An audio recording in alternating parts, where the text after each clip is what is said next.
Welcome to the stream, everybody. Thank you very much for being here. My name is Jose. I am a Golden in Kendo, and today we're going to be watching some Kendo videos, talking about Kendo, and answering your questions as best I can.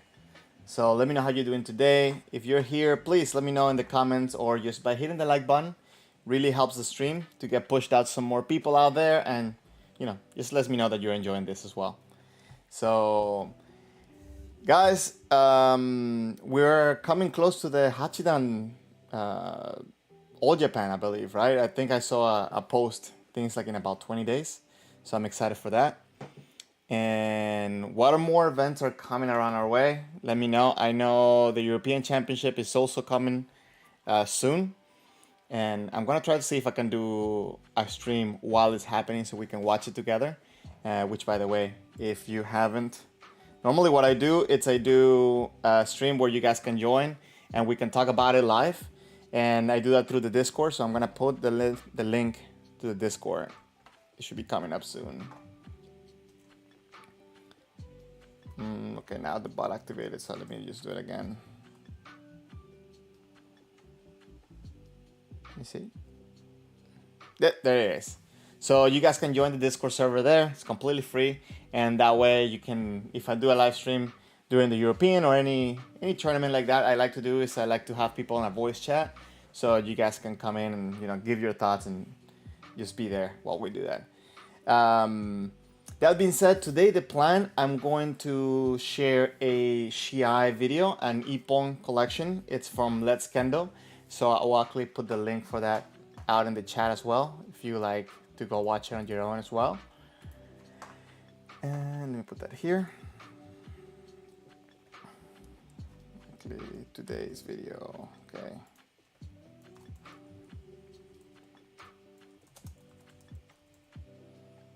This video. Okay. Thank you very much for passing by. You're saying that one of the best part of the weekend is the stream. Thank you very much, man. It's really appreciated. By the way, I've been thinking about what you said about maybe like a special channel in the server for members for high rank. I'm still working it out, so don't think I've forgotten about you. I thought about making a members only chat, just to make it just to start with that. And quick little announcement for everybody. I think I said it in my last stream, but I'm gonna say it again.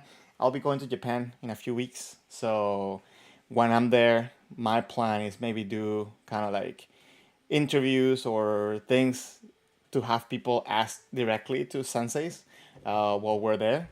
So if you guys would like to be part of that, just make sure you're a member. And actually, let me put the link for that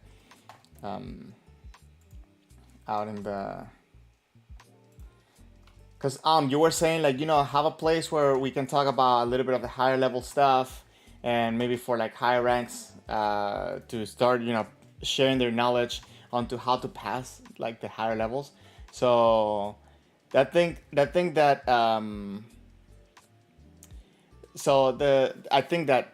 it's something that I would like to do. So I'm still working out the kinks out of it, but yeah, this is some of the thoughts that I did. So your feedback's always welcome, guys.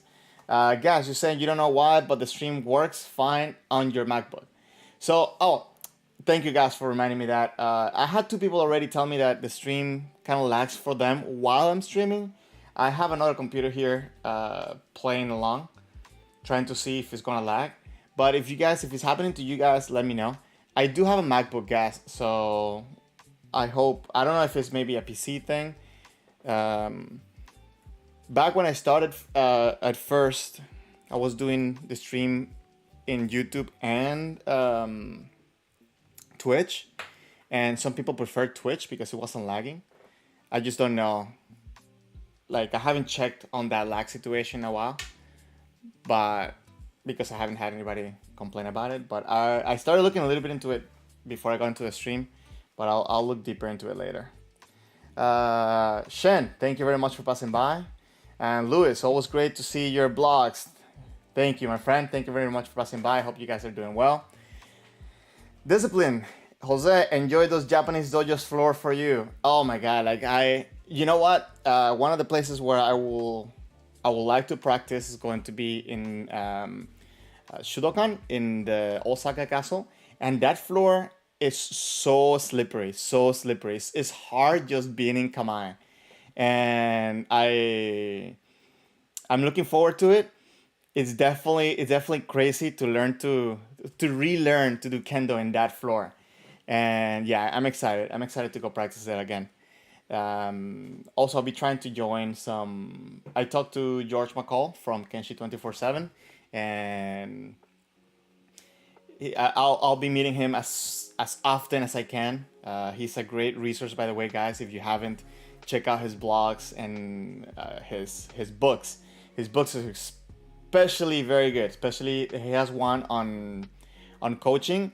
Even though it's on coaching, you can pick up some of the drills and some of the concepts that he shares there. So that way you can improve your kendo. That's a great read. Kukur. Sorry if I'm pronouncing it. What's up? Thank you very much for passing by. Okay, so the plan for today, I'm going to share a video that I just posted the link early on. That in that video is going to be Shiai orientated. I've been focusing a lot on, the correct way of doing things, of moving, holding the sword, the motions and so on. But I do believe that after you got those foundations that you can do things correctly, you have to kind of like let go and be able to just put everything on it. So especially when you're working on things like adding power to your impact and so on, it kind of makes no sense to put power when you don't have the correct form. But once you have that correct form, you have to, in my opinion, you have to let that go and you have to start, just putting energy into your kendo, right? So you cannot be so restricted. And then as you go, just build up both sides. You want to build up your proper technique, but at the same time, you don't want to drag behind your intensity or your power. You gotta keep bringing both of them up. So I think that a lot of times when we try to hit harder, for example, and we don't have the proper technique, you get a lot of those like weird swings and over swings, all this stuff. And then on the other side, if you focus so much on the structure of your swing or the mechanics of it, it kind of becomes, you take too much time thinking, you become slow because you're not really adding power. So we have to build it up. So today is going to be about, I guess, all that spill about today being specifically about Shiai. Let me see. Wait, I cannot see my screen right now. Okay, perfect. You guys can see me. Oh, this camera kind of, let me just move you a little bit this way, I guess. There we go. So I can be closer to the microphone. Okay, again, this video is from Let's Kendo. You guys can watch it on your own if you want. But here we go. Let me know how the volumes are and everything, please, guys.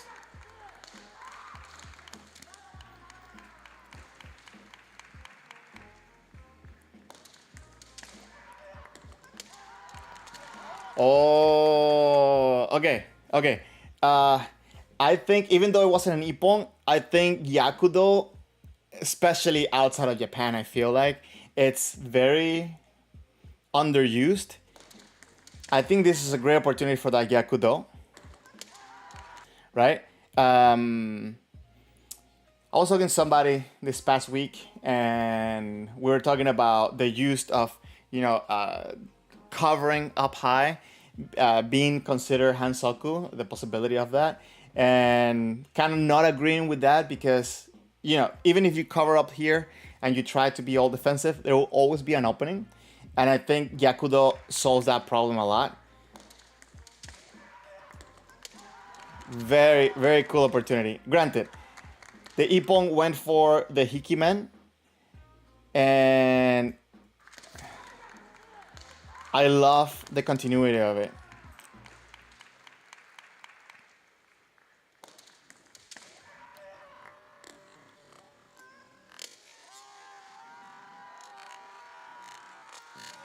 Very cool use of the hikimen. One of the reasons why you always want to kind of be in the lookout for the next technique is because you may have an opportunity and it's right there.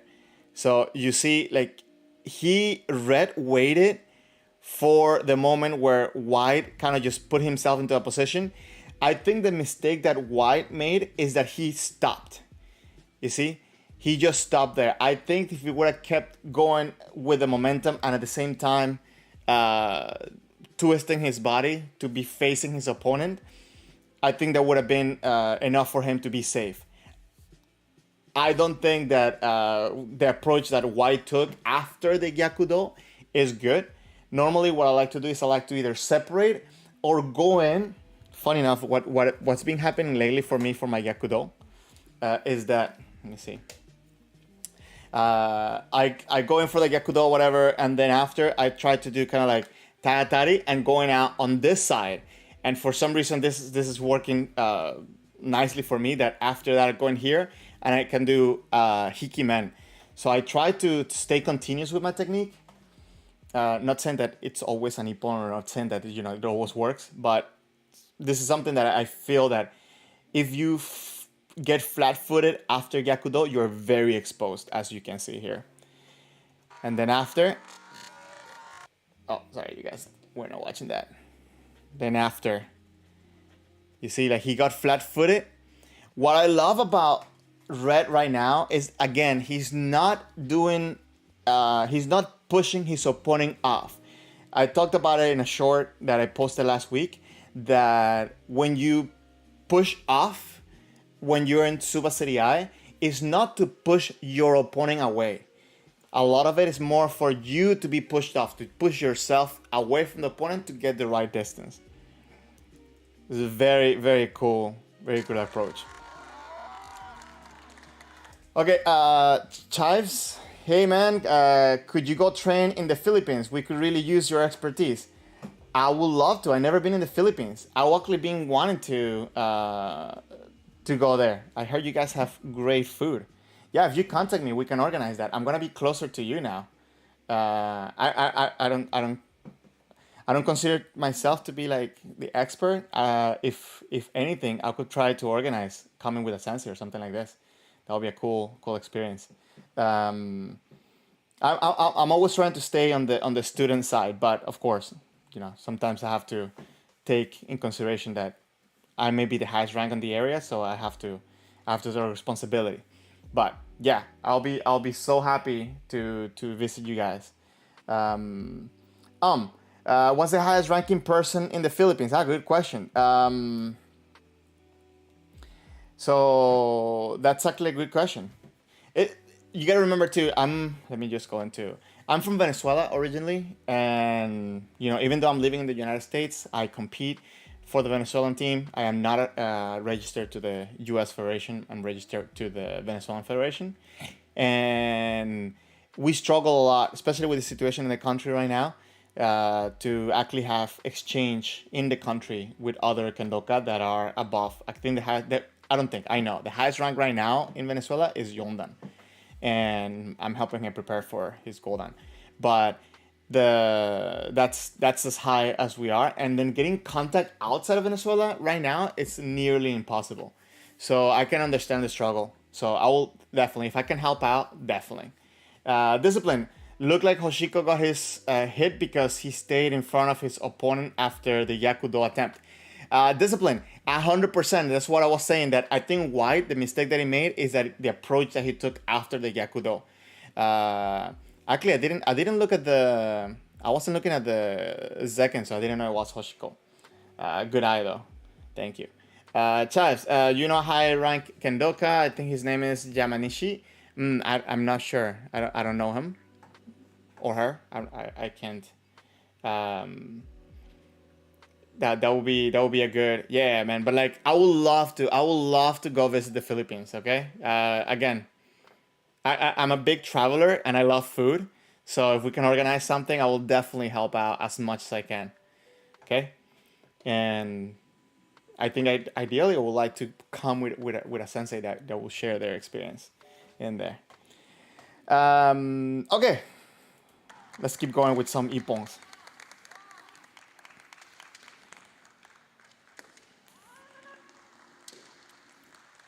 Discipline. Okay, so actually you read the kanji for Hoshiko, so awesome. You just got me thinking of something that I've been thinking about for the server, and as I've been thinking of maybe setting up a channel for Japanese for Kendo. So I'm trying to build something like that. So if you have any thoughts on that, let me know. Oh, that kote was so risky, but that was so nice.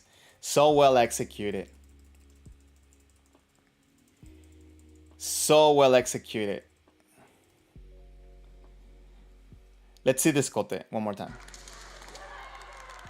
So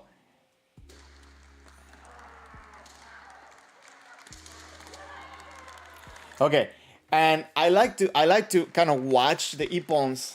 Hold on, give it a second. So I like to watch the ippons a little bit before the actual engagement of before the actual engagement of the technique. The reason for that is because it's not, for me in my mind, it's not only about the hit. It's about what happened that made the opportunity be there. So let's watch it a little bit in slow motion.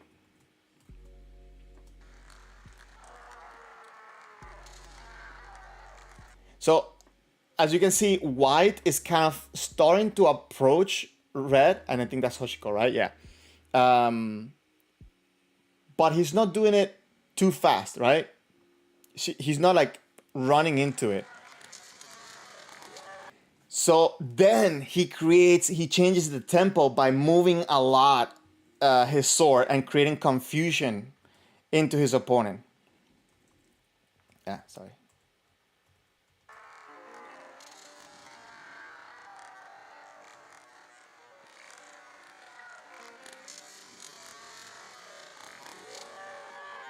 So it's very interesting because again,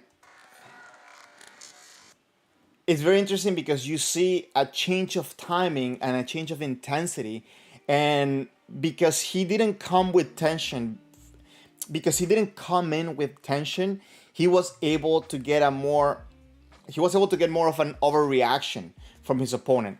So sometimes when we are in this situation where we're trying to approach the opponent, if you start building up tension as you're closing in, you might be becoming a little bit more predictable to your opponent. So I think the approach was very nice. And then what he decided to do is that, if you can see, you can barely see it in this angle, but it looks like Red has his sword on top of White. So maybe Red feels a little bit confident at this point because he feels like he's in control of the sword. But then White goes around and drastically moves the tip away from the center, but still with intention towards the opponent, right? It's not the same to bring the tip down like this, where the intention is out the edge of the sword or the Hatsugi, it's up. He's keeping kind of like as if he's going to strike his opponent forward. And then he goes around, look, he goes around to directly go into the kote. So he took advantage of the fact that he threw the threat to the head. His opponent kind of went up to cover, and it looks also like he was ready to attack as well. But after that, he just changed the angle to hit that kote. Very nice. I think it's very cool interaction right there. Discipline. The matchup looks like Kumamoto versus Tokyo Police. Oh, okay. Man, like your Japanese is stronger than mine, so.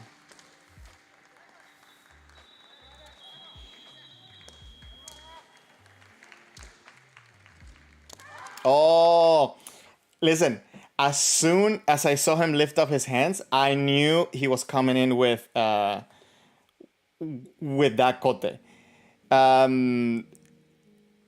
Again, this is another example now from Red where there's a change of timing. Watch it.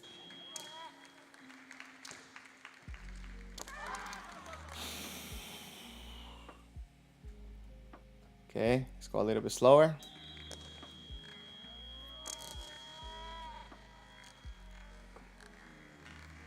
Watch. He approaches in a relaxed manner. He comes in with a sudden motion and then sharply goes into the kote. It's very, very interesting too, the fact that he's coming in, creating a reaction, creating the pressure, and then when he decides to go, the speed of the swing, it's faster, right? So he's changing the timing, he's changing the rhythm by moving the sword slow, somewhat fast, but then at the moment of commitment, he goes fast. He goes super fast. One more time.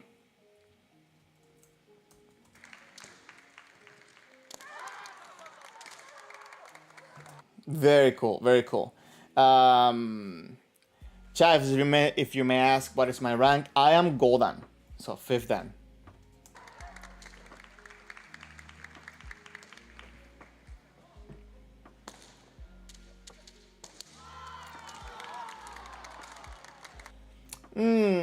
Same situation we had here as before.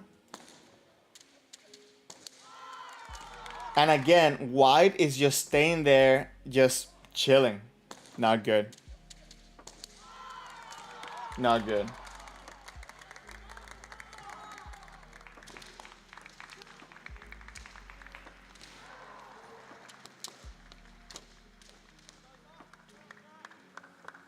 Oh, very strong. Very strong. Watch this, Ippon. Very strong Ippon. Very strong. What makes this Ippon strong? Let's break it down for a second.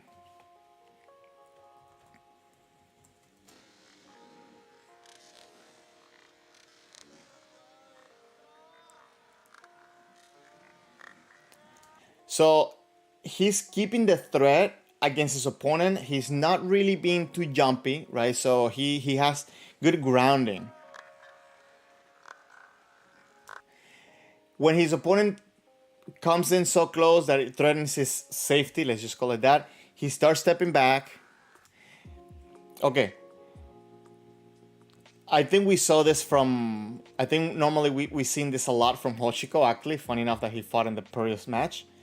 But this is something that I'm seeing more and more in later tournaments. And it's a cool, I don't want to call it trick, but it's a cool tool. Let's use that. Let's use that word. It's a cool tool to have. When his opponent comes in, he starts going back, but instead of taking a full step back, he grounds his back foot, he anchors his back foot to start pushing forward. Now, from here, he goes directly into the man. There are a couple things that make this hit specifically strong, and I kind of wanted to make a full video about this with a little bit more details. Maybe I can use some of this footage. But if you notice here, when he pushes with the back leg, his body is not going up. He's maintaining, he doesn't take a long step because the distance, but he's maintaining his momentum forward with his back leg. If you look at the back leg right here, can you see my mouse? Wait, I don't know if you can see my mouse. Let me see, hold on. Yes, you can, sorry. He's maintaining the momentum forward. When he pushes, you see he's going to push this way, right? Like the body moves this way. Many times when we hit and we take away the power from our strike, it's because we're pushing up, right? So the body kind of goes up. You see this part of the body go up. So this is number one thing. Number two is that you really cannot see it from this angle, but the fumikomi is landing right after the contact with the man. So many times as well, what happens is that when the moment of contact comes and you do the fumikomi before the moment of contact, your own body, let me see, I don't know if you can see me. So sometimes what happens when you hit and your fumikomi came before the hit or right at the moment of the hit or right before the moment of the hit, your body's going up while you're trying to bring your sword down. So this also takes away from the impact that you're producing into the target. And lastly, let's see. After that is the fact that his posture is straight, right? So he's avoiding kind of like overcompensating and trying to pull back because he's kind of falling forward. So that's another good point that makes it strong for him. After that is a good follow through, showing that his momentum didn't get stuck in that moment, but instead he's pushing through it. Hope that makes sense. And it's something that the timing, it's very important because a lot of times we can create more power sometimes we can create more power in our technique by polishing our form instead of adding more muscle power. I'm just gonna call it that. And if you're trying to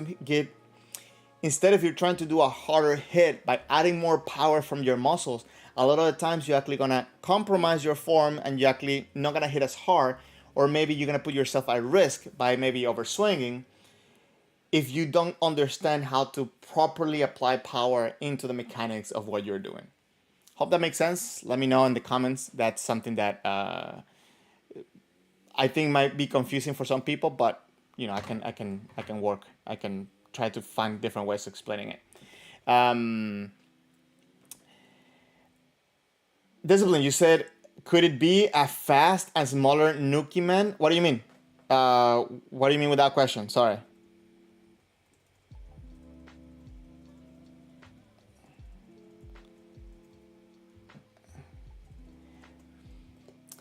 Another thing that makes this impact strong is the fact that he's doing the tenouchi before his hands get to the maximum reach, right? A lot of times people kind of like bring the hands up before they do the tenouchi. And what this does is that you kind of stop the momentum of the sword to come down. But instead, if you can make it fluid from your hands as the hands are approaching the final destination and do the tenouchi together at the end, it adds speed and power. So that's something to keep in mind as well. The step back to get them to hit the strike. So I think the step back that he did, hold on, watch it.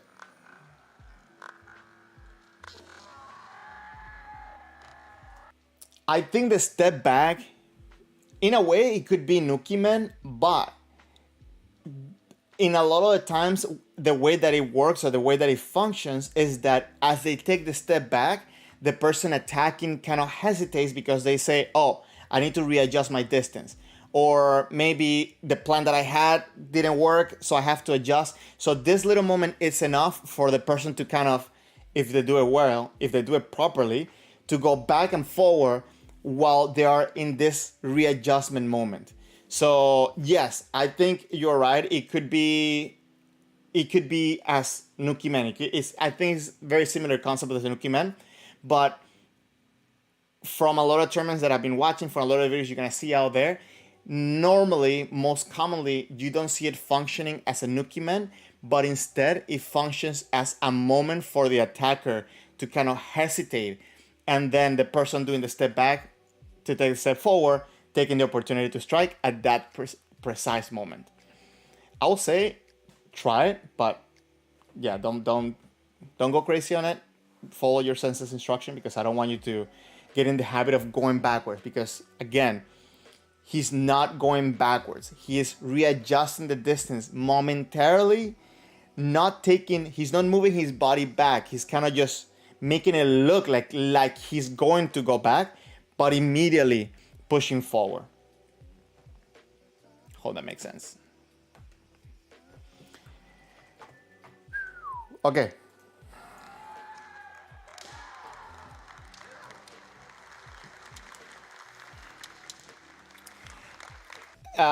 Discipline, or could it be a small feint? Yeah, I mean, that's what I'm saying. I think a lot of times it functions as a feint. I think the mechanics of it is similar for both. I'm just saying that the timing, normally it gets taken that way.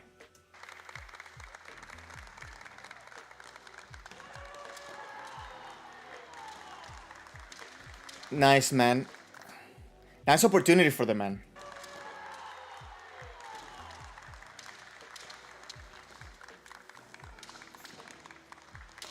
Oh. So again, all of this is within the the professional COVID rules, and we're seeing Hikiwasa, right? So what do you think about the execution of Hikiwasa at this moment?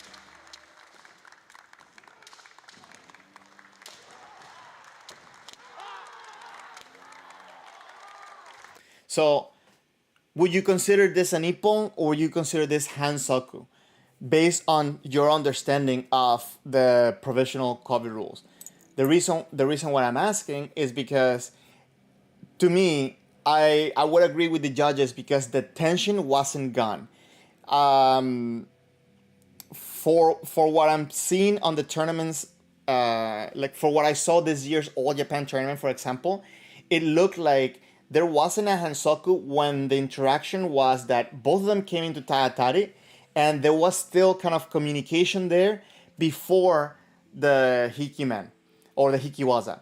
So if there is still communication and interaction there, I think that can still be considered as a moment where they can work out the separation through a technique. But if that communication is gone, or there's disengagement, then it can start becoming a point where they have to separate. So in here you see that red starts to go back immediately, right? And this is probably what the argument could be. Oh, it should be Hansoku. But immediately, I'm not going to say immediately, because obviously it wasn't immediately, but what ends up happening is that they're still kind of figuring out where they're going to end up. And White decides to throw the technique. It's tricky, right? And this is the part where, like, I don't like the fact that they're adding these new rules, because it can make it confusing for people. But when you look at the whole interaction, you can see that there was still engagement from White. Red was just kind of blindly going back without kind of setting himself up. Does that make sense?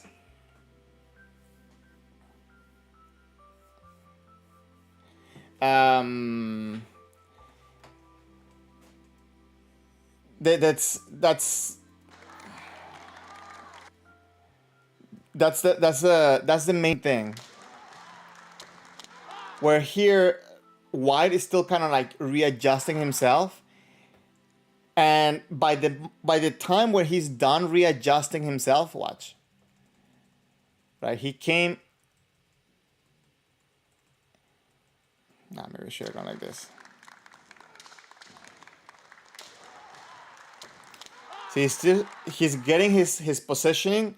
He finds his position, his kamae on the Super Serie, and then from that moment, you see, like he comes from here, gets here, and then immediately when he gets into kamae, he's pushing back to hit. It didn't look like he was trying to keep the distance by rushing into the opponent. It didn't look like he was trying to stall the time, stall the fight. It looked like he was looking for an opening. He was still trying to come in because he's coming with that momentum towards his opponent. But then after he finishes setting up, he immediately goes back into the hikiwaza. I don't know. Let me know your thoughts, and because I think that this is something that we need to polish. Especially if you're going to be competing in places where the COVID rules are being applied. I'm doing this in order to kind of create talk about how to judge these interactions. I think it's important for us to talk about all this stuff and try to really get on the same page on how we're going to consider these situations, because you want to understand this as a shimpan and also as a competitor. So that way we can, keep promoting good kendo along the way. So let me know. Discipline, you said if those guys are allowed to do ashibarai, I don't think those guys are worried about the cover rules. So ashibarai, you mean the leg swiping, right? Sorry, my Japanese is not the best, right? But this is what I think. But I don't think so. I don't think that that's a thing here. Number one thing. Number two, yeah, they are within the COVID rules. So remember, like, these people are doing competitions in order to qualify for All Japans and so on. These competitions are going to take them there, and probably even for the team for the World Championships.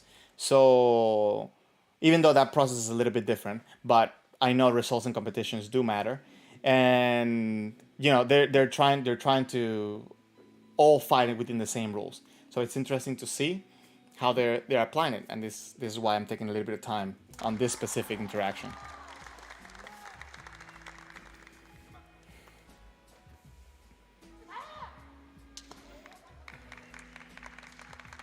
Oh.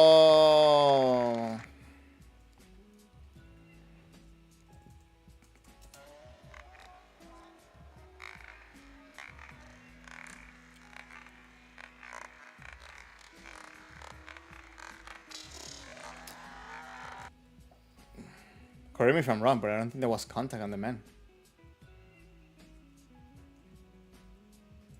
Yeah, it doesn't look like there was contact on the man, but it looks like sometimes it doesn't pick up the frame. So let's watch in regular speed. Oh yeah, there was. You see, like, it doesn't catch the right frame, but when you watch it together, you can see it. And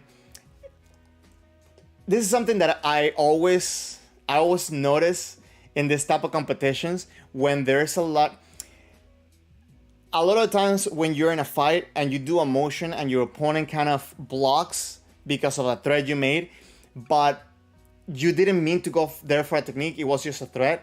Sometimes when people block as an overreaction, the main thing to do is to kind of relax right after that. So there's that moment where if you hit at that specific moment, you're gonna be able to score a point. And I think this is a good example for that.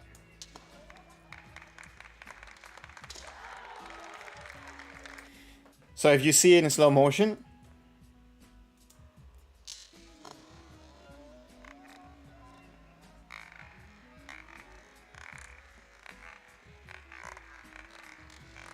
so you see Red made a big and sharp motion. So White immediately went for a defense, and it was a little bit exaggerated, right? So it was a little bit of an overreaction. And what happens after that? Red kind of changes the direction, changes the timing, and White kind of, within that moment of confusion, tries to cover on this side. And in that specific moment, that timing between one and the other, he was able to go through and even hit down the opponent's sword. Now, it doesn't look like it was an ippon on the slow motion, but if you watch it on the regular speed, yeah, it catches the frames together, so it looks better, I guess.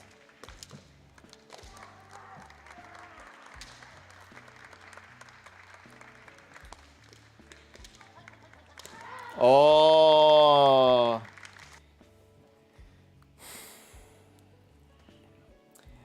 I think this is a very good example for kote.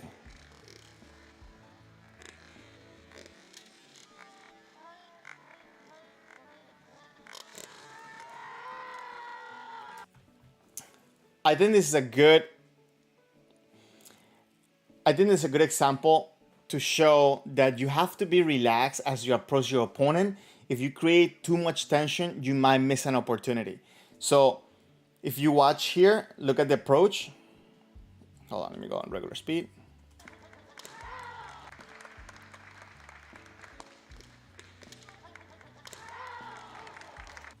Okay, and if you watch it a little bit slow motion, Red comes in, puts pressure with the body, but the upper body still relaxed.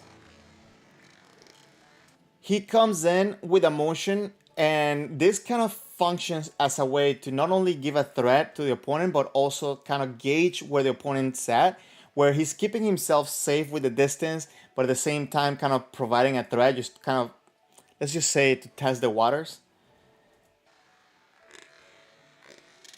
And as he approaches and his opponent's in a defensive mode, he's still coming in, but he's trying to keep the intention towards the opponent. He does a big motion to get a reaction from his opponent. His opponent does. He kind of covers backwards on that man.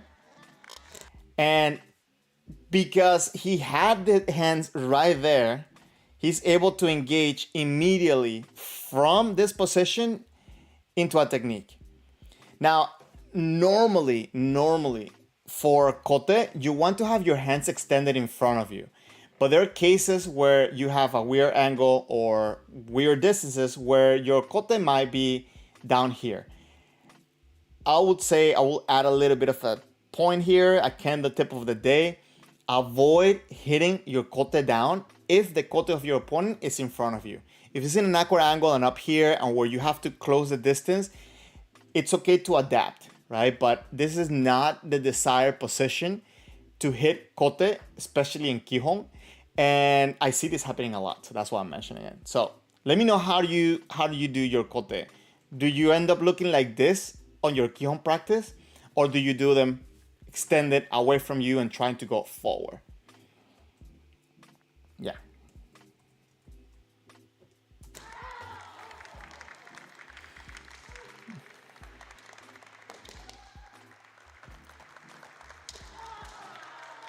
Oh. Again, another example of hikiwaza. Would you consider this to be ippon or hansoku?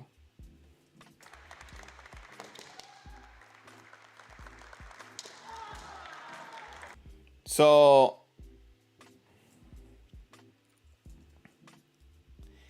I would consider it ippon for the following reasons. They come in into tatari and they're readjusting themselves. They haven't really come in to that subaseriai. They're still kind of figuring out their position of the body as they're rotating. And then from here, immediately, look at Red's. I was about to point with my finger. That's funny. Look at Red's right foot, right? It comes around, and immediately when he gets into that kamae position, he's coming back for that technique. I think the reason why this is not Hansoku is because White wasn't really prepared to protect himself, or he wasn't really prepared, and he's just going back. I'm not gonna say blindly, but he's just kind of going back out of inertia, right? Like he's just going back for the sake of going. And Red takes the opportunity right at the moment where they kind of come in face to face to immediately come back. He doesn't even push himself away. He just immediately hits the man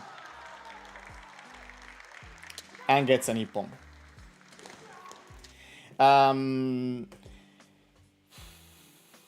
Charles, how do you move so fast? Every time I practice, I always sluggish and sloppy.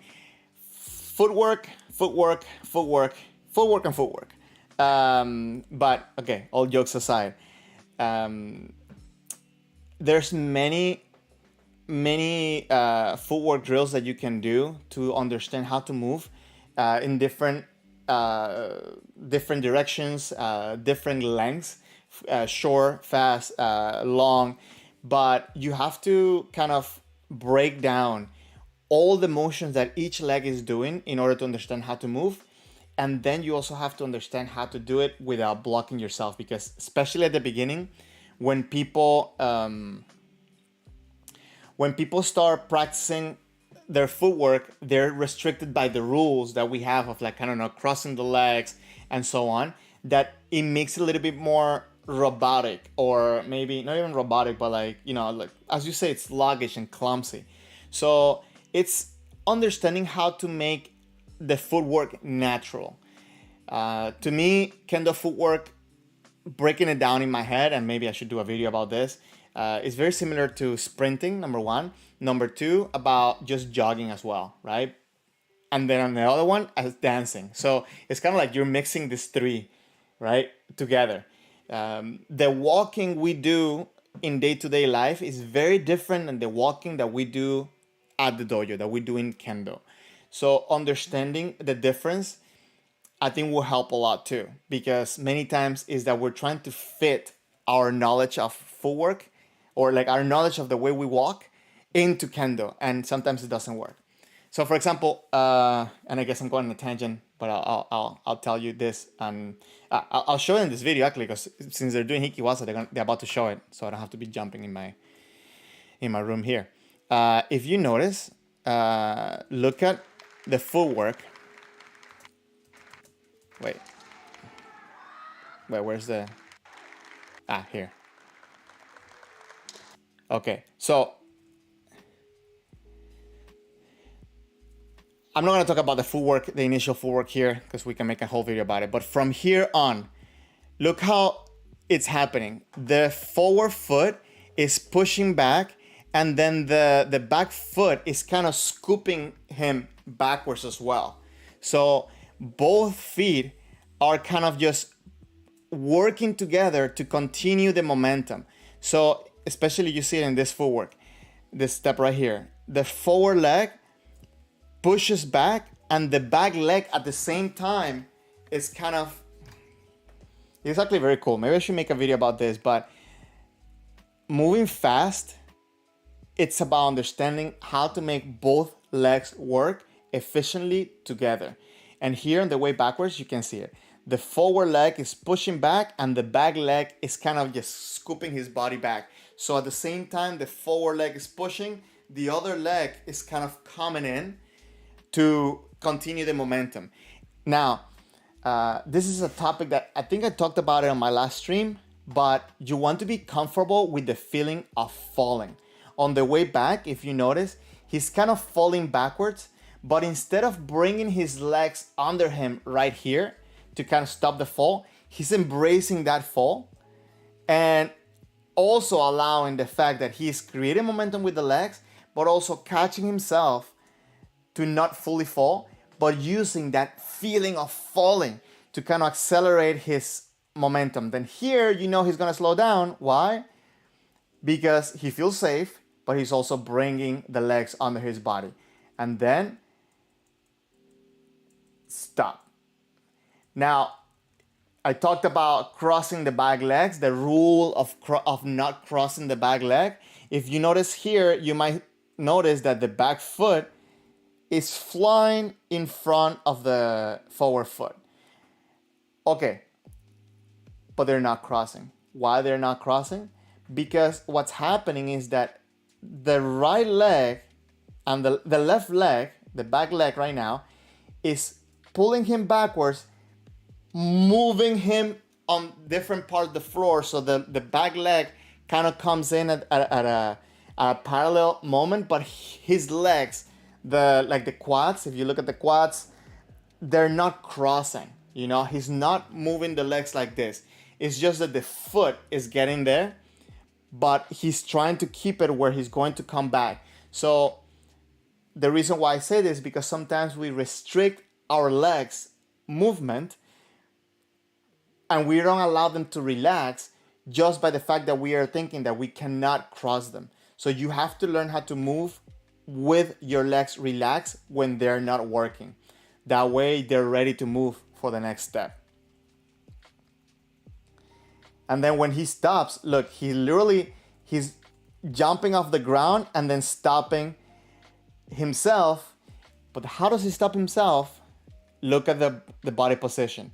He's not stopping himself by leaning back. So he's using his upper body to also help him change the direction of the momentum, to have a sharp stop and be ready. Granted, he doesn't need to be ready because he saw the 3 flags, but if he needed to be ready, he would have been. And he's using his upper body. So that's another mistake I see people do. I hope this works. I hope this helps you. And if it does, please let me know down in the comments, because maybe I can also make a... Yeah, if this helps you, let me know in the comments. Because if it does, maybe I can set myself up to do a specific video on this. And that will be, I think, very interesting. Okay, let me take a sip of coffee. You're saying that your kote is slow when you're trying... No, your kote is crappy when you try to do a slow or right. If I just do the kote without thinking, it's better. So maybe you're too tense when you're doing the kote, right? One thing that I like to do is I like to break down the motion of each attack. Just do the hands alone, do the hands alone, move the legs, move the legs and the hands, and so on, and little by little build it up correctly. But when you say it's crappy, what is happening? Are you hitting the suba or what's going on? Yeah, let me know. Okay.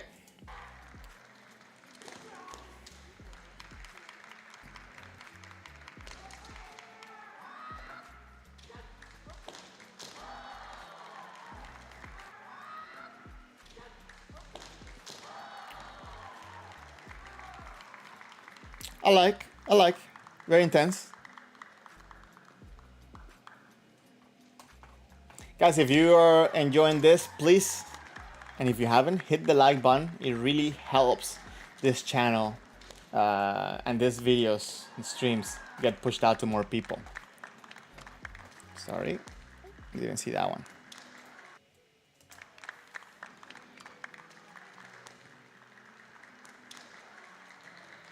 You see, that moment where they're separating, this shows awareness. And as a matter of fact, if you go to the video that the All Japan Federation set up for the new COVID rules, you're supposed to be on guard as you separate. You're not supposed to just separate. So if you're getting hit, and I think I talked about this on my video when I made about the rules, is that there's a possibility that your opponent might hit at that moment and not get a hansoku. And if he doesn't get a hansoku, he's going to get an ippon if he makes contact. So you have to approach your separation as if you're going to get attacked.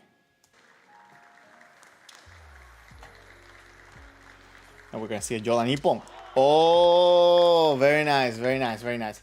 So I don't know if we have any of my Jolan family here, because we always love having Jolan players watch the stream. But if you watch the ippon right here, I went too far. We never talk enough about fighting Jordan or against Jordan.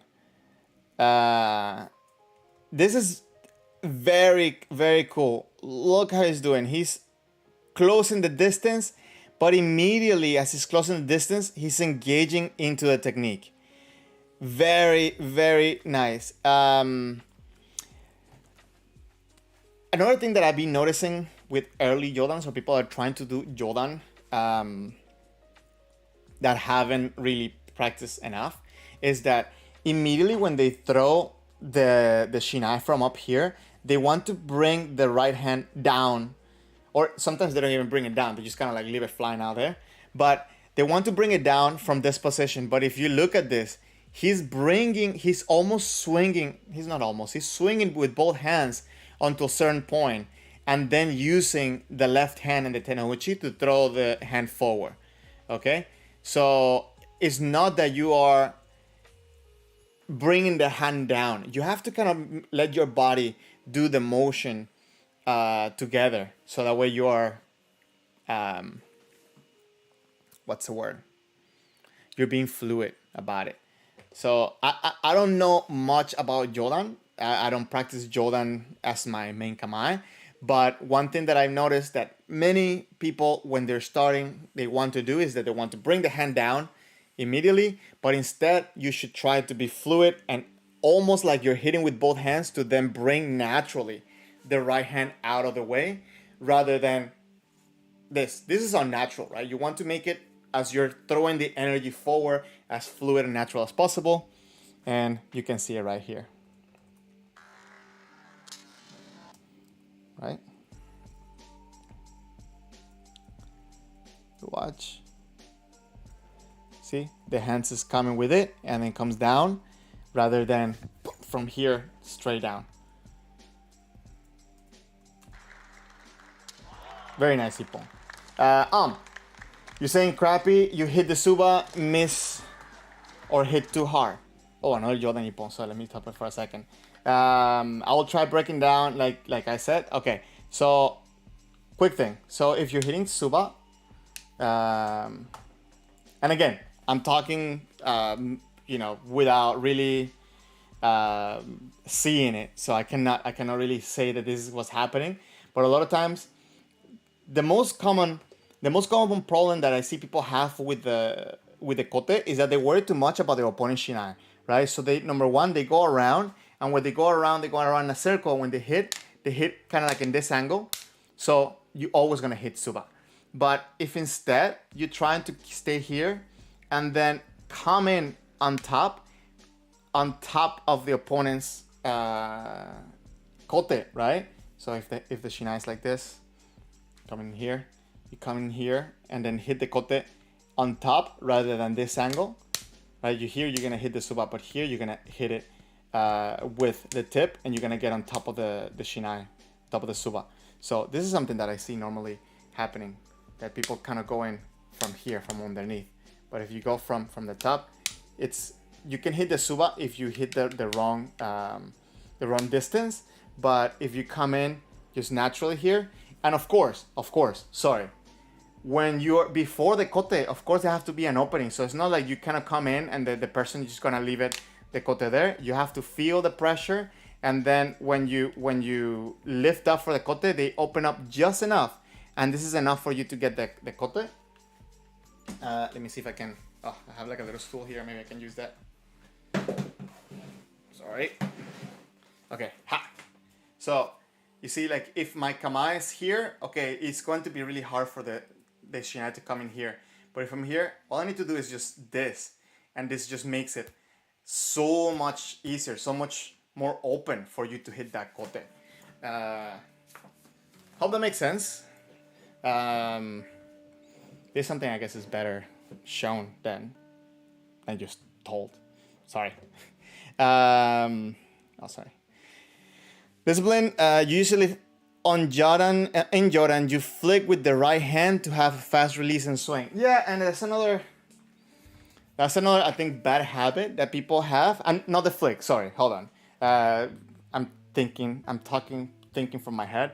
But many people kind of hold the shinai like this and try to like. Let me just go like this. Try to kind of like flick like this or something like this.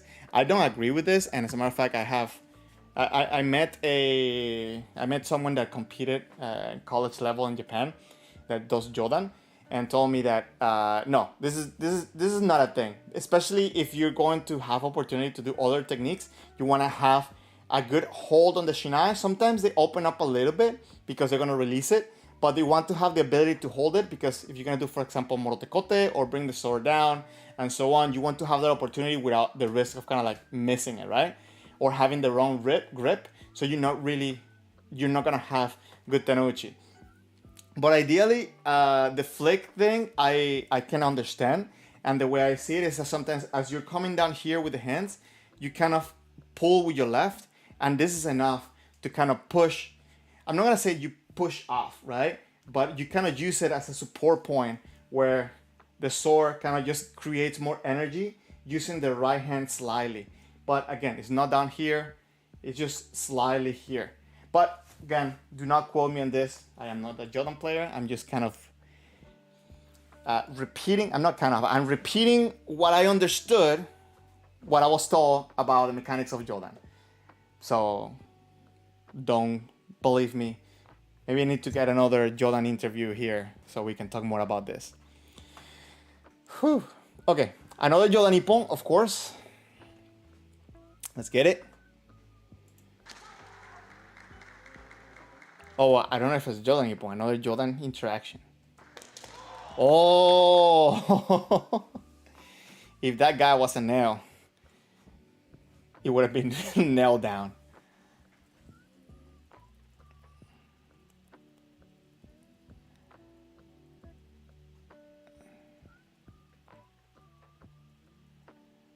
So at this point, I feel that red is not really engaging white, right? He's just kind of moving the sword out in places, but not really getting a reaction from him. White, on the other hand, is kind of keeping the tension forward, keeping the pressure. And, oh, look at that. He goes in. Bam! Wow, nasty. And you see, he actually hit with both hands. He didn't go in for with one hand. So that's another practice and understanding as a Jodan player that you need to have, that you're not always going to hit with one hand. And if you notice from his kamae, as I was saying, he's having a little bit of a loose grip on the shinai, but he has the kote on top of the shinai. He doesn't have it out. And this is something that I've been seeing lately with some Jodan players. And, you know, like they just kind of like want to be here rather than trying to hold the shinai with their hand, with their fingers.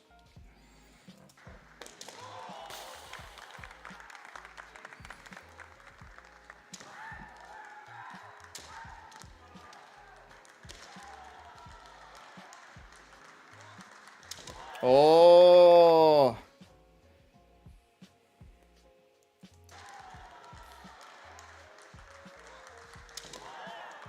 Very nice, very nice. What made it, I think, successful here is the timing and the pressure that each other had.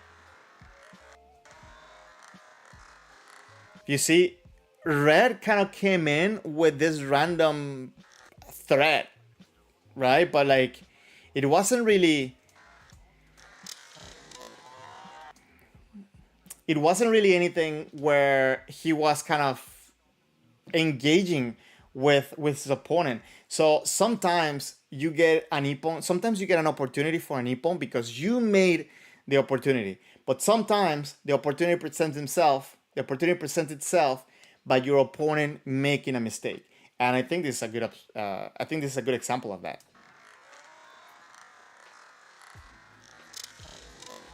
You see, his opponent came in, he threatened his opponent's maybe kote, but then immediately brought down the hands. And white was ready. As simple as that.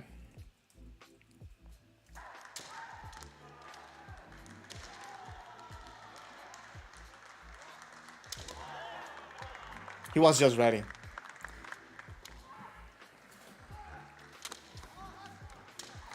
Oh.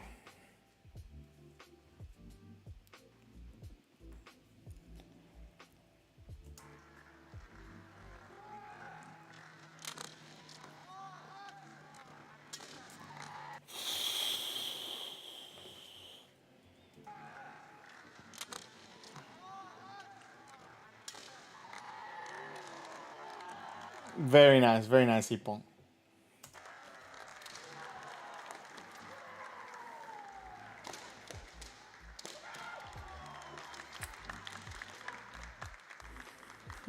That's funny.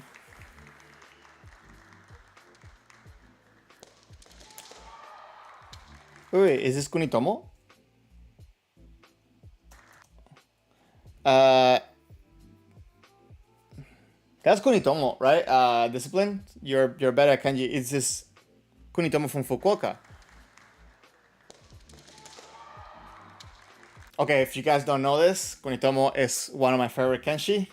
So I'm gonna take a second to kind of like geek out here for a second.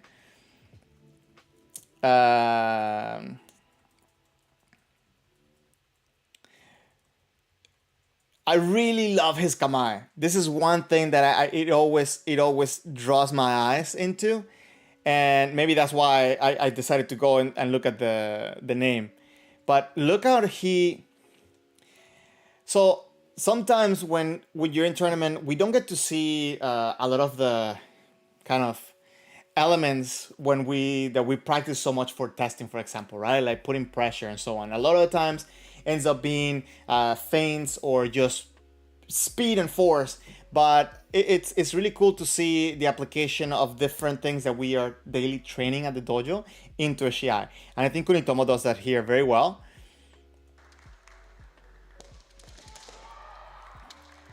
So if you look at how he comes in from the kamae, he starts bringing the intention forward, brings the right leg forward, but keeps the back leg engaged. He hasn't really moved the back leg yet. His opponent hasn't done anything. His opponent is also very high forward. The back foot is a little bit kind of too high, so I don't think he's going to have too much reach if he decides to go at this point. But in response to that, Kunitomo decides to further close the distance and quickly bring the back foot.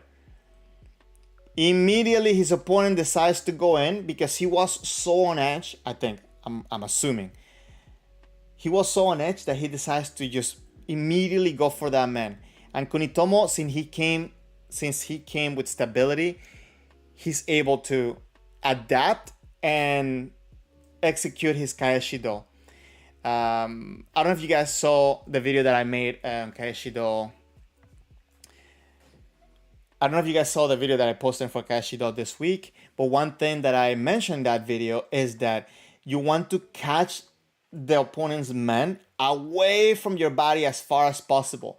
Many times people bring the sword to them, but you want to avoid that so that way you have enough distance to go around and return the technique. Okay, if you watch it here, he's able to come in here. Also, very cool to see from this exchange how the back foot, look how the back foot adjusts after the hit.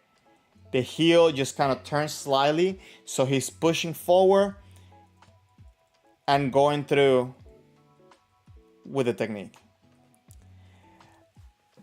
Kaeshido is one of my favorite techniques. I love watching Kaeshido, and I remember when I first started Kendo, when I saw it for the first time, I thought about, like two samurais. Oh, hold on.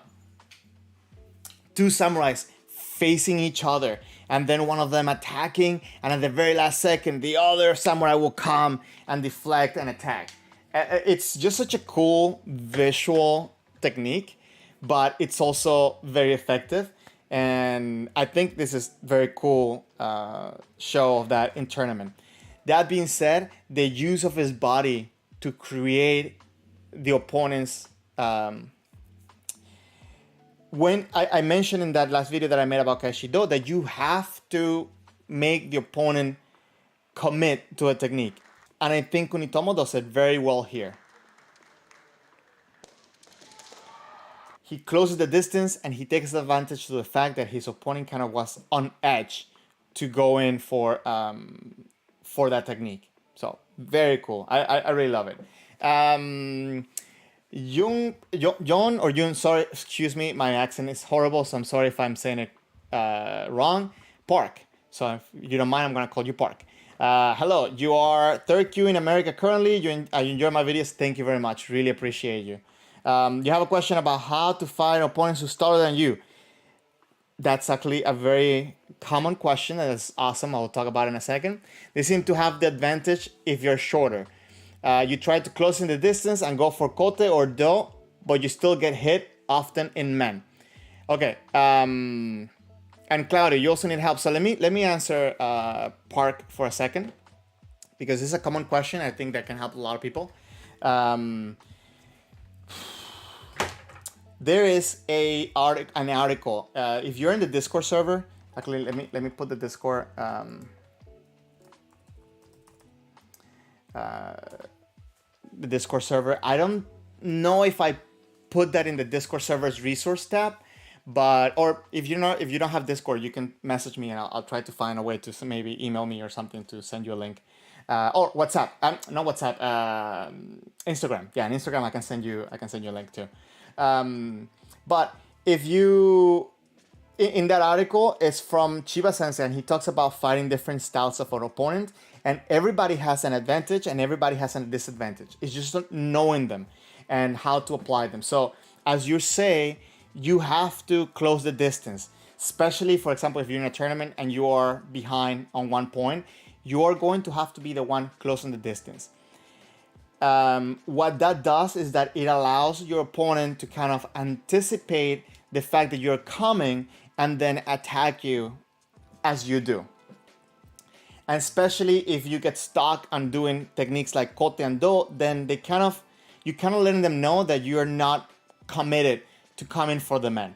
So you have to find a way to come in threatening the man, right? You have to let them know that you can get that man, and you will get that man if they're not careful. So things that you can do is that change the timing on your stepping. Always be coming forward. You have to be the one closing the distance. So you have to come in close. So understand how to do shorter steps, fluid step, quick step, half a step, and stuff like that. Practice that. And practice going against taller people and going for their men. Let them know that you can get it. And when they are in that mood, that like they're distracted, they're like, oh, okay, now he's going for men. Then in this position, you're going to have more opportunities for the kote. That being said, another thing that gets mentioned in the article, and I'm paraphrasing, is that as you're coming in, and as you said, you're going to get hit a lot on the men. Well, that gives you an opportunity to understand how to provoke them hitting men, so you can do things like Kayashido. So, but the key thing to this is to not wait. You're going to be the one that is going to close the distance, so in a way, they're going to be comfortable without moving, and that puts them a little bit of on a reactive mode. So this is going to be your advantage, right? If the person is higher rank, of course, it's going to be harder because they're good at making you come without having to move. So of course, it's going to be another level. But at your level right now, don't be afraid. Coming in, threaten the man, let them know that you're going for that man, and then get them when they're like outside of their kendo, outside of their confidence. Because yeah, for tall people, they feel that threat on the kote, so they're aware of it. But if you take that attention away from that point of awareness, you can have different opportunities. Of course, there are more things, but I will need to watch kind of your kendo to give you a little bit more pointers, to give you more specific pointers. So if you want to send me a video and we can watch it together, Discord is the best way. Cloudy, thank you for passing by. You need help. You need new techniques to mess up with opponents every time when you have battles. Jigeiko, I think that's the word you're looking for. Every time they hit you, always on men and kote, you try to defend, but they will get you. So I don't know what rank you are. It sounds to me that you're maybe on a Q level. Please correct me if I'm wrong. Don't mean to be disrespectful at all. So the main thing I'm gonna say, especially at that level, is that don't be concerned so much on your opponent's shinai, right? Be more focused on closing the distance and attacking. Again, kind of like same thing that I told Park right now, is that you want to have confidence of coming in and attacking. So a lot of times, again, and I will need to see a video of what's happening or maybe see you in practice to see what's happening. Are you getting hit because you're waiting? Are you getting hit because you try to control the opponent's shinai, but they're good at leaving and then catching you with a technique? So, but most of the times people get hit because they're either going backwards, trying to be defensive, and they're not really on that intention forward. Funny enough, if you watch, and please, anybody that's out here, correct me if I'm wrong, if you think differently, but if you watch Shinsa testing for lower ranks, it almost sometimes looks like a Karigeiko, because everybody's told, you gotta attack, you gotta attack. So this is the mentality they get into. I'm not saying that this is the right way to test, but what I'm saying is that this is a good mentality to have during practice. Learn to be confident just coming in. Be okay with getting hit. Allow yourself to get hit. But every time you get hit, you're going to ask yourself, why did that person hit me? How could I have done it to where he wouldn't have not hit me? And then when you succeed, ask yourself, what did I do that was good? What happened that made this successful? If you do this on every practice when you do your Jigeiko, that you set your mind, listen, even right now, at my point, at my level, this is what I do. Especially when I'm with beginners, where I don't want to do, I don't want to overwhelm them with different techniques and so on. I say, I'm only gonna do men. And I try different ones, from very far, from very close, closing the distance and going, different ones, and try to figure out how they're understanding my timing, what are they seeing, what reaction I'm getting, when I'm being successful, when I'm not, and try to learn from each time you go, rather than be too concerned about what your opponent is doing with their shinai. Right? I think this is number one thing. Get out of that fear of coming in and attacking. It's only practice. On Shiai, if you're talking about Shiai, we can have a specific conversation about that. But right now, in your practice, get hit and learn from every time that you get hit or when you hit. Shen, okay, you have the same problem. You try to hit men, well, they hit your men, because when they're striking, they can't block in the same time. Okay, so this is your suggestion, Shen, that you were giving to Park about, he was getting hit too much. And I agree with that. You see, like, this is actually a very good point of view. When you're hitting, if you're going in, there are two things. They're gonna hit you, you're gonna hit them. Three things, sorry. You're gonna hit them, they're gonna hit you, or both are gonna cancel each other out. So learning the timing of when your man is going to be the one that hits, this is number one. And I think this is a good way to get there, to get to understand that there. So yeah, and Park, you're welcome. Awesome. Okay, more videos. If you guys have more questions, please interrupt me as much as you want. I think we're gonna watch a couple more ippons and then we're gonna call it a day.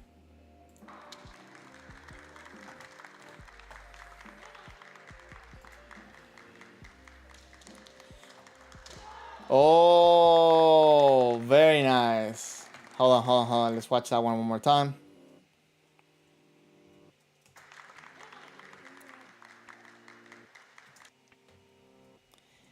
This one was so close for both of them, right?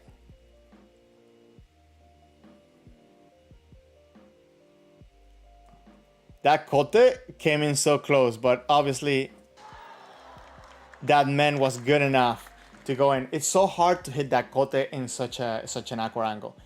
Guys, if you haven't, please hit the like button on the channel. I'll really appreciate it because it helps this video get pushed out to more people. And if you'd like to support Kendo Tips, you can become a member by hitting the link I was just posted. And actually, I'm going to pin it. And you get a couple of extra perks to make sure that you guys stay motivated being there. I will start on my trip to Japan to make special streams for people who are members. That's one of my first ideas.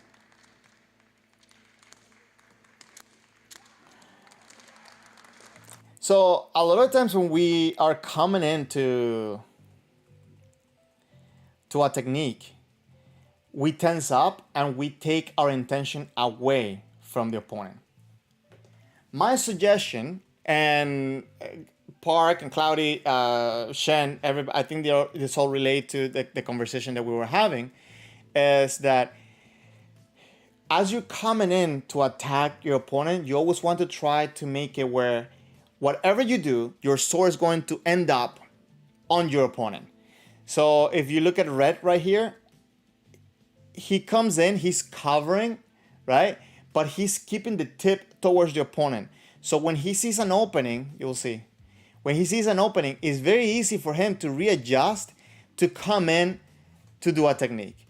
So this is the first thing you want to try to develop. Your reaction should be that you're always gonna go towards your opponent, not away, not blocking away, not moving back. This is very important skill to develop.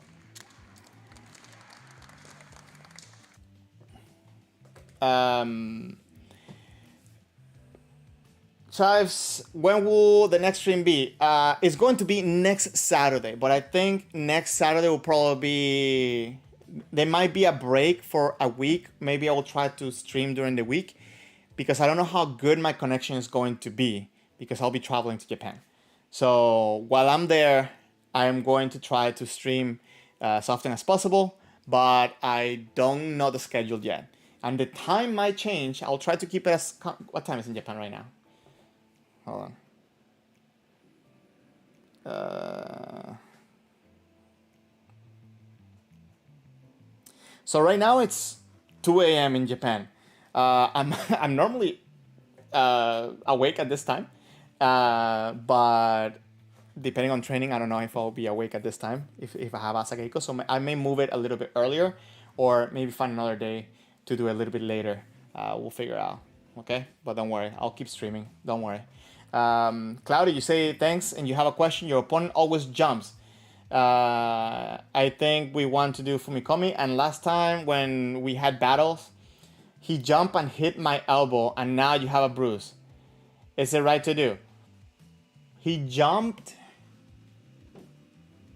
Wait, were your elbows next to you on your kamae, or were you like up?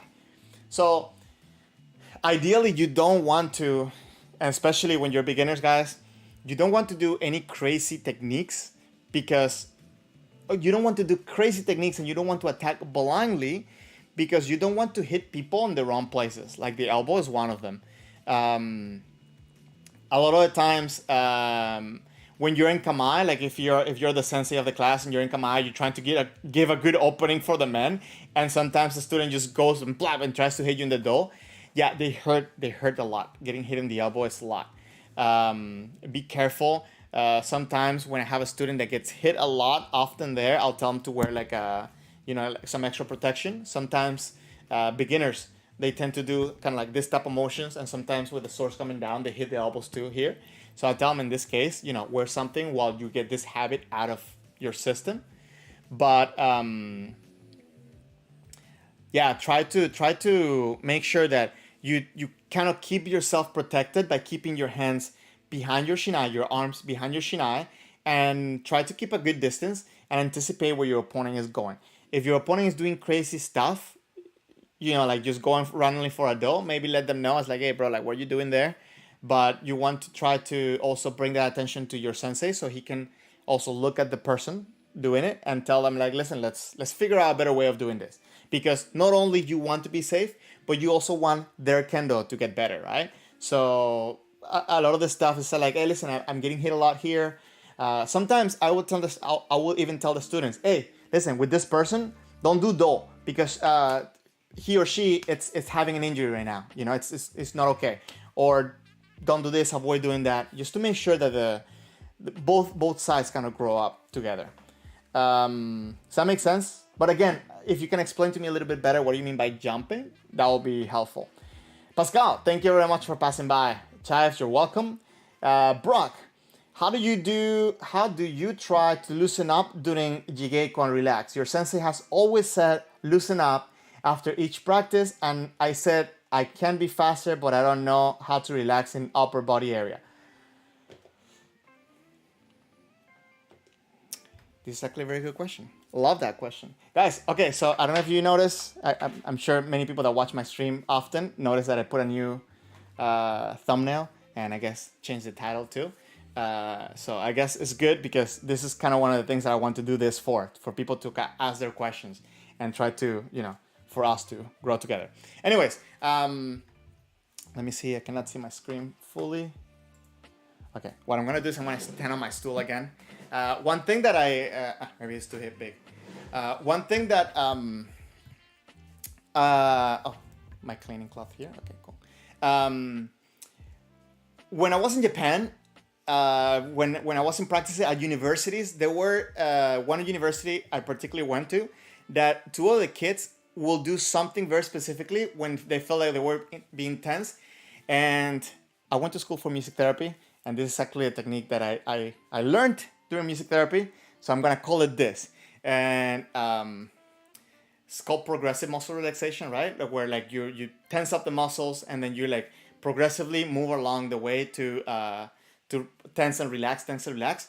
So, but the way they will do it is they just quickly, whatever place they were tense, they'll tense them up more so they could feel it and then relax them immediately. So like for a fraction of a second, they will do this during the Kihon. So don't try to look funny like this during your practice, your Jigeko, for example, right? I think, especially if you go like this in front of sensei to relax, it will look funny. But one thing that during practice, to like learn to feel how the muscle relaxes, is that they will tense up first to then you see, like this is the wrong way to be in Kamae, right? So tense up to then bring it back and relax. This is number one.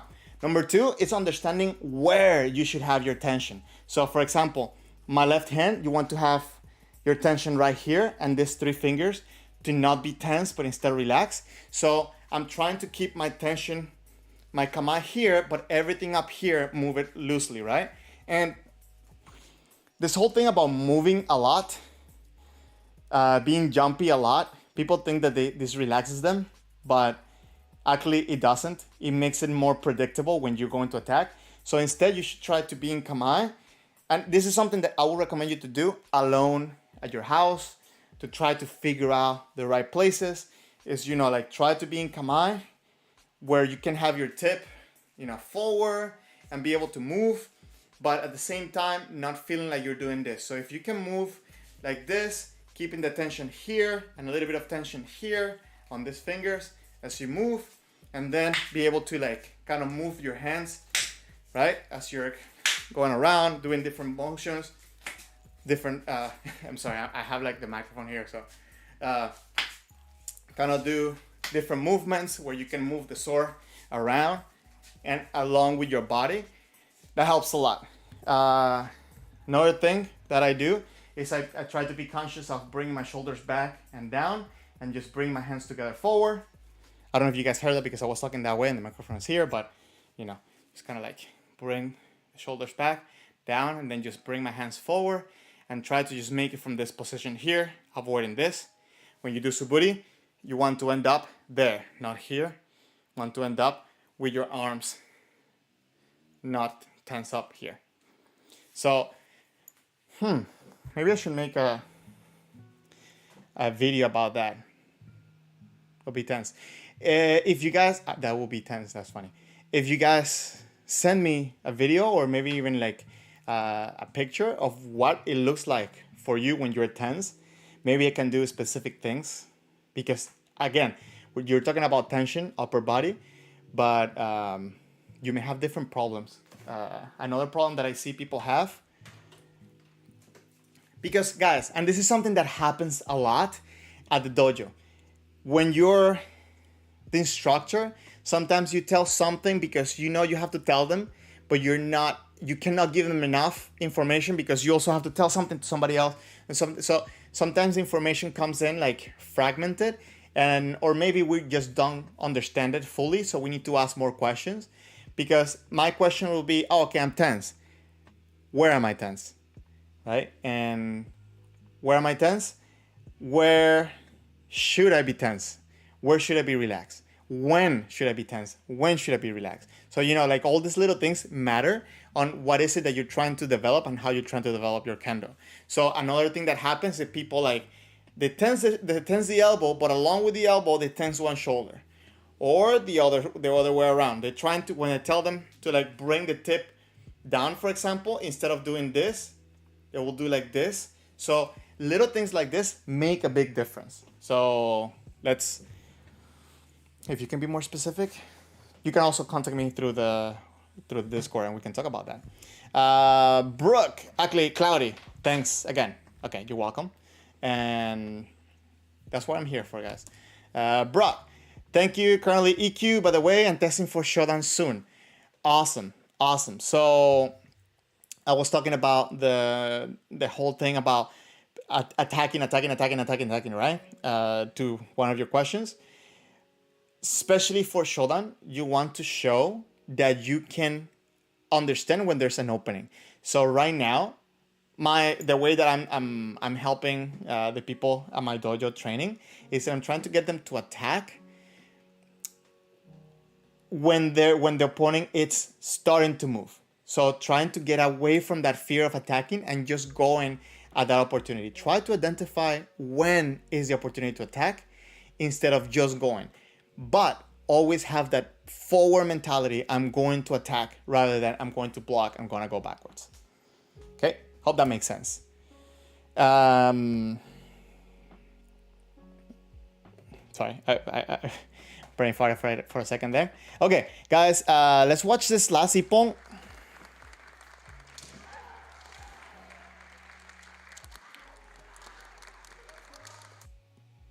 That was such a weird ippon. We cannot go on that one because that one looked kind of weird.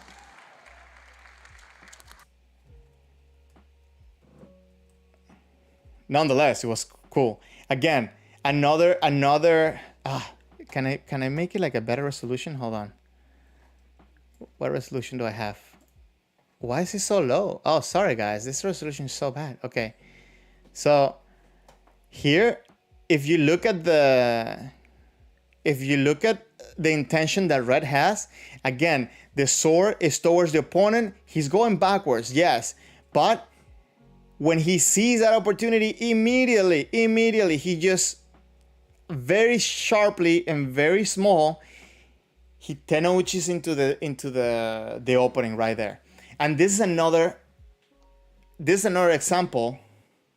This is another example of how you can attack when the opportunity presents itself. It's not necessarily something that red did to make an opportunity. He just took advantage of that opportunity. So you have to have always your intention towards your opponent in order to take advantage of the opportunities when the opportunities present themselves. See, very sharply and very easy. Very easy.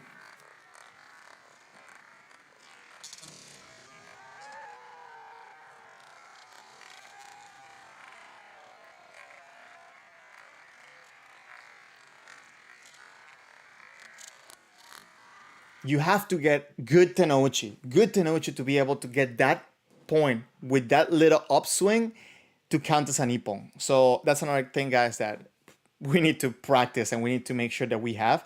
And there's a couple of things that happen to make that possible. One of them is have good stability in your footwork. And then second one is obviously understand the mechanics of how to move your sword. So actually I have made a couple of videos now about that.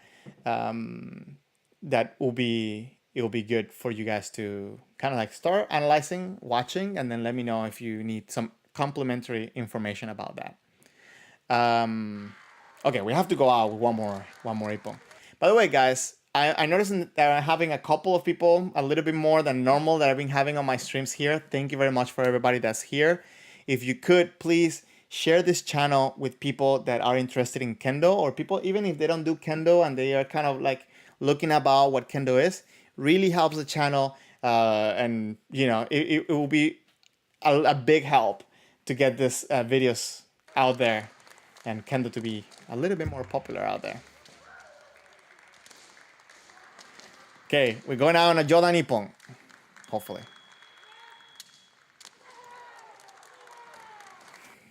Okay, so in this one, Jodan didn't get the Ippon. So, Jodan player brings the sword down sharply, right? To try to kind of gain control over his opponent. Red is actually doing something very useful against Jodan, which is kind of rotating around him. And this kind of puts him in a little bit of an awkward position. Because he has to kind of like, twist and go. Not that they cannot do it, but it can be another tool to kind of start overwhelming your opponent. As he's going around, he's also changing the direction of his sword.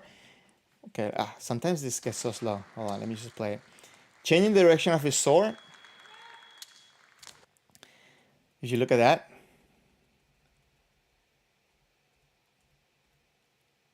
My God, this gets so slow. Look at how he does this. Red goes in one direction. Wait, hold on, right before. Oh my God, why is this thing being so slow? Come on, YouTube, help me out.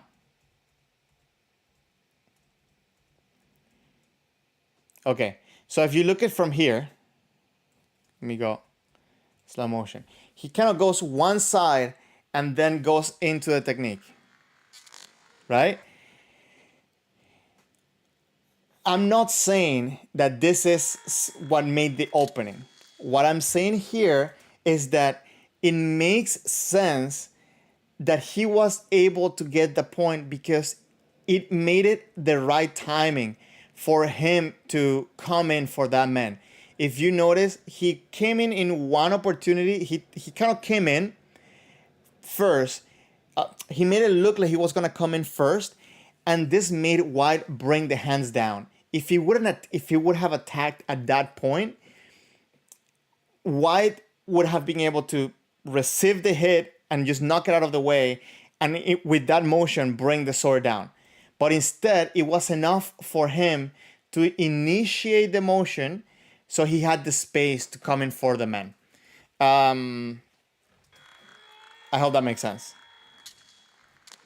Fighting against Jodan is not that hard if you understand the Kamae. I'm not saying that, Jodan, fighting against Jodan is easier than Chudan. No. But what I'm saying is that most of the times the struggle that we have against Jodan is because we don't know how to fight against Jodan.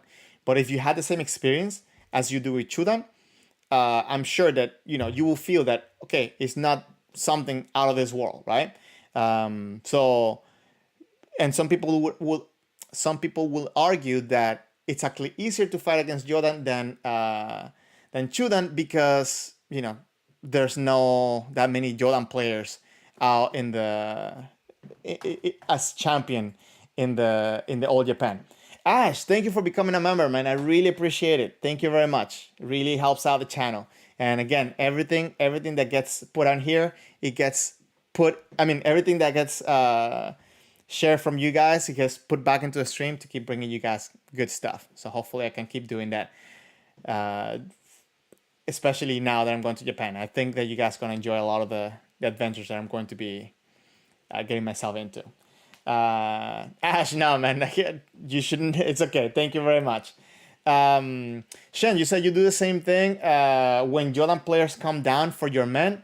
That's when you hit the Jodan player's man, because when he's hitting your man, his Shinai is no longer blocking his.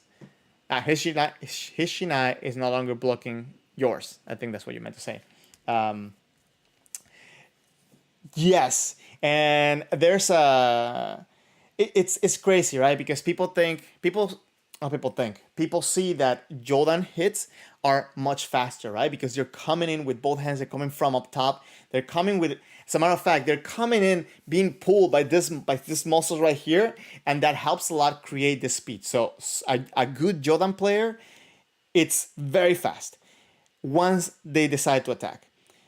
Before and between, that's I think that's our point, our moment of, our moment of light. The safest way, I think, is to again provoke them to bring the shinai, and then doing another technique like suriagemen and things like this. I think this is kind of like the most the cookie cutter approach against Jodan. If you understand footwork, if you understand distance and so on. But again, the best way for her to hit that man, or the only way to hit that man, is once they engage in that man. So finding the right timing to come in as they're bringing their heads down. Because if you do it too early, you're going to get there and they're going to be blocked. If you do it too late, you're going to get hit. So finding that sweet spot and the right angle of coming in, it's key to learn how to practice against or to fight against Jordan. And Ash will tell you too that timing is also the best tool against Nito as well. Because, especially if you never fought against Nito, you can get punished by just not understanding their timing. So, and again, timing is everything in Kendo, I think, right? Guys, if you have any questions before I close out the stream, let me know. Shen, you said Jordan has Shinai blocking his men. Yeah. So you can't hit men without them moving their Shinai away from above their head. That's correct. But also keep in mind that you also have other targets that you can hit. I think Gyakudo, I almost fell. Gyakudo can be a good tool if you know how to do it and we have good follow through. Again, one of the best things, or one of the safest ways, is to make them come for men. To then you can do like suriage wasa. That's one very effective technique. And of course, training their kote a lot can also give you an opportunity to open them for the men. You also have the tsuki as well. There's a couple of things that you can do to create those openings. But yeah, you want to make them come in. This is the best way, I feel, that for you to challenge them. This is one of the, of course, there's a lot of details when it comes to that. But guys, thank you very much for being here. You guys, today I think I had the most viewers this year. Again, the plan for me, next Saturday, I will do my regular stream. But the week after that, I do not know the right schedule. I will leave it down in the Discord. If you haven't, guys, pass by the Discord, become a member. That part is completely free. And there you can send me videos if you would like me to give you some reviews, and if you would like me to do something for the members, I can do the reviews and just sending the things like privately to them. But if you would like to send me videos so we can watch it here in the stream, yeah, we can do so as well. And yeah, let me know if you have any questions. In the Discord, I will definitely be leaving all the information about the schedule, but for sure we will have a stream next Saturday. Okay. Any questions? Anything I can help you with? Let me know. And guys, again, you guys keep me motivated to keep learning. Thank you for being here. I hope you guys keep seeing you. Thank you very much. You guys have no idea how appreciative I am for all the members and for everybody showing up here that keep me motivated to keep this going. So I'll keep bringing stuff here. Christina, thank you very much for passing by. I love the emoji. Honey, Johnny, thank you very much. Thank you very much for becoming a member too, man. Really appreciate it. I really appreciate you guys' support. As a matter of fact, I think now I have 8 members, counting everybody that's here, and I think now you guys are gonna start showing up as a supporter on the channel as well. So you guys, thank you very much. Thank you very much. Ash, have a good rest of your day. Again, I'll be in Japan, guys, and I kid you not, if you are visiting, let me know, contact me, and we'll try to set up maybe some practices over there. And if you're, if you can practice whatever, maybe we can set up going out places up there and show you what I learned about Japanese culture. Anyways, guys, thank you very much for being here. I really appreciate everything. And I'll see you guys next week. Take care and have a good Kendo week. Bye-bye.